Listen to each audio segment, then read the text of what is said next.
भैया,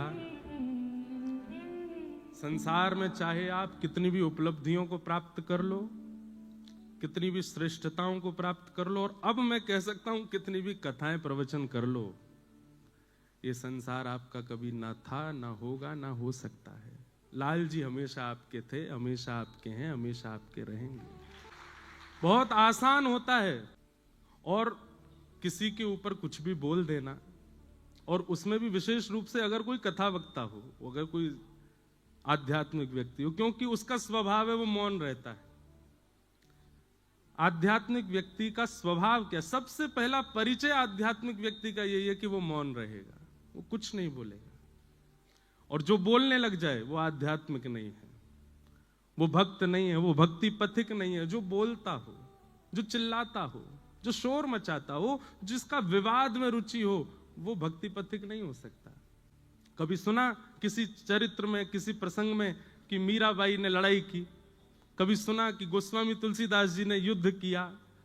कभी सुना कि किसी भक्त ने अपने विद्वेषियों के साथ में, विद्रोहियों के साथ में, या अनर्गल बोलने वालों के साथ में कुछ कहा? कुछ नहीं, सब मौन रहे। क्यों? उन्हें फुर्सत कहां अपने ठाकुर जी को याद करने से। ठाकुर जी बोलते हैं उनकी तरफ से, और जब ठाकुर जी बोलते हैं तो महाभारत होता है, फिर कुछ नहीं होता। इसलिए यह संसार सकल जग झूठा, झूठा कुलरा नाता, मीरा के प्रभु गिरधर नागर, हरि चरणा चितराची। गिरधर जन्म मरण रा साथी, मैं याने नाय बिसरूं दिन राती। हमारे जीवन का एक नव प्रसंग प्रारंभ हुआ। बहुत लोगों ने प्रेम दिया, बहुत लोगों ने स्नेह दिया, बहुत लोगों ने आशीष दिया, पर मुख में दांत 32 हैं, जीभ बार बार गड्ढे पे ही जाती है। कई लोगों ने ऐसी मुख दिखाई दी कि महाराज बस याद रहे जीवन भर। बाबा और हो गए हम, बाबा की इतनी बड़ी शादी, बाबा का ये, बाबा का वो। सब लोगों को प्रणाम। हमारे गोस्वामी तुलसीदास जी महाराज ने मानस जी के प्रारंभ में खलों को भी प्रणाम किया, और ये होना ही था। मुझे पता था कि ये होगा, क्योंकि दुनिया चाहती ही नहीं कि ये व्यासपीठ से उतरे, यहीं बैठे रहे। हमारे पूज्य पिताजी महाराज 52 वर्षों से कथा कर रहे हैं। कितने वर्ष?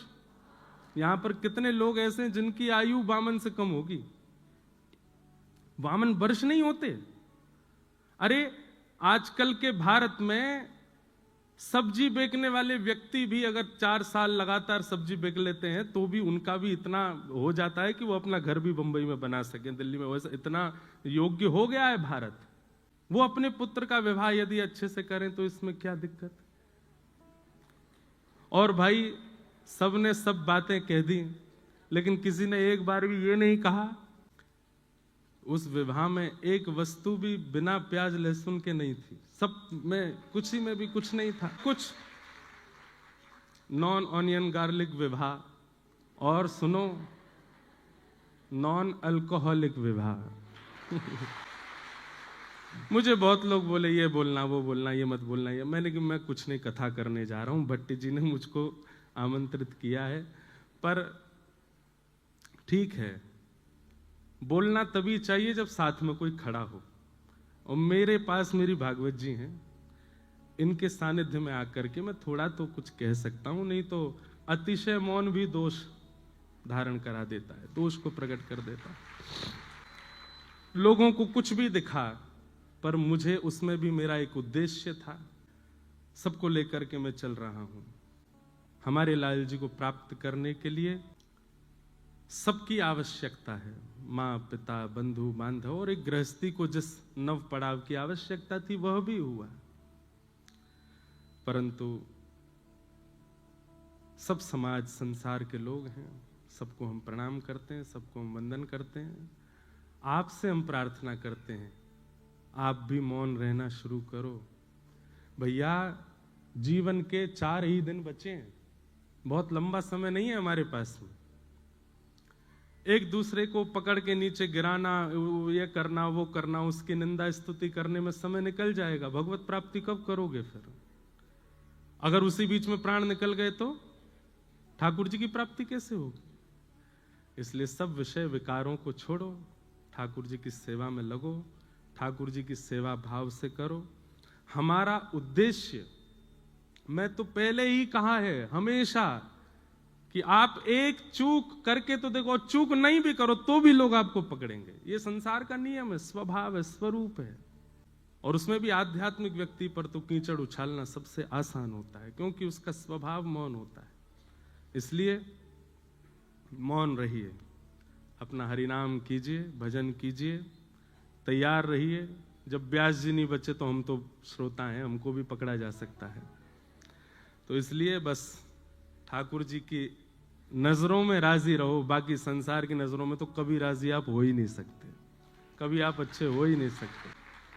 खूब प्रसन्नता से मुंबई कथा में महाराष्ट्र के भक्तों के चरित्र हम लोग सुनेंगे, भागवत की कथा होगी, और इतना आनंद लेना है, इतना आनंद करना है कि सभागृह की जो ये मंजिला है, एक तो बहुत सुंदर, मैं तो देख के ही आश्चर्यचकित हो गया। श्रोता सिर पे बैठे हैं व्यास जी के और इतने आनंद के साथ बैठे हैं। अच्छा है, व्यास जी नीचे रह गए, श्रोता ऊपर पहुंच गए हैं। हाँ, आशीर्वाद और दे रहे हैं व्यास जी को, ऐसी कथा सुनाते रहे। अच्छा है, आप सब लोग खूब भाव से कथा सुन रहे हैं। हमें तो ये लग रहा आज तो पहला ही दिन है और आज मंगलवार और है। अब भट्ट जी क्या करेंगे आप कल से तो और लोग आने वाले हैं। यहाँ जगह की कमी है, बाहर इतनी लंबी लाइन लग रही थी, मैं तो देख के ही हैरान। लेकिन अच्छा है, 7 दिन वो आनंद करना है जो इस साल में नहीं हुआ होगा, और वो मुंबई में करना है। हम वापस अपनी राह पर, जैसे कोई व्यक्ति अपने मार्ग पर चलता है, थोड़ी देर के लिए स्टॉपेज लेता है, चाय नाश्ता करके वापस गाड़ी में बैठ जाता है। तो 10 साल से हमारी गाड़ी चल रही थी भागवत जी की, 1 महीने का थोड़ा ये स्टॉपेज लेके अब हम दोबारा से आ गए। अब ये स्टॉपेज अंतिम श्वास तक आएगा ही नहीं। अब तो 20 जुलाई 2015 को हम व्यासपीठ पर बैठे थे, उसके बाद में पहली बार एक विश्राम इतना लंबे समय का अभी। पर आज 23 दिसंबर 2025 को हम बैठे हैं। अब तो ये अंतिम श्वास तक नहीं होगा विश्राम, अब तो ये चलता रहे। अब जो भी हमारे जीवन का होना था वो अब इससे ज्यादा कुछ होगा नहीं। तो अब तो बस लाल जी की राह पर हैं। आप सब लोग बस ऐसे ही आनंद से रहिएगा, खूब प्रसन्न रहो, खूब आनंद से रहो। अन्यस्य दोष गुण चिंतन माश मुक्त्वा। भक्ति में सबसे बड़ी बाधा क्या है? आपका भजन नष्ट कब होता है? जब आपको किसी में दोष दिखने लगता। और आपके भजन का फल क्या है? आपको दोषी में भी गुण दिखने लग जाए। यह आपके भजन का गुण। अत्यंत दोषी व्यक्ति, जिसके 100 लोगों ने आपसे बुराई कर दी, और वो व्यक्ति आपके सामने आए तो आपको उसमें भी गुण दिख जाए, ये स्वभाव पता किसका है? ठाकुर जी का है। हमसे ज्यादा अधम कोई नहीं, हमसे ज्यादा दोषी कोई नहीं, लेकिन हम जब भी ठाकुर जी के सामने जाते हैं वो हमारे दोष नहीं देखते हैं, ठाकुर जी अवगुण देखते भी नहीं। अगर ठाकुर जी का स्वभाव मेरे आपके जैसा होता अवगुण देखने का, तो सिद्धि विनायक मंदिर के कपाट कभी नहीं खुलते। गणेश जी बंद करके बैठ जाते, बोले ये योग्य ही नहीं है मेरे सामने खड़े होने के, नहीं दूंगा मैं दर्शन।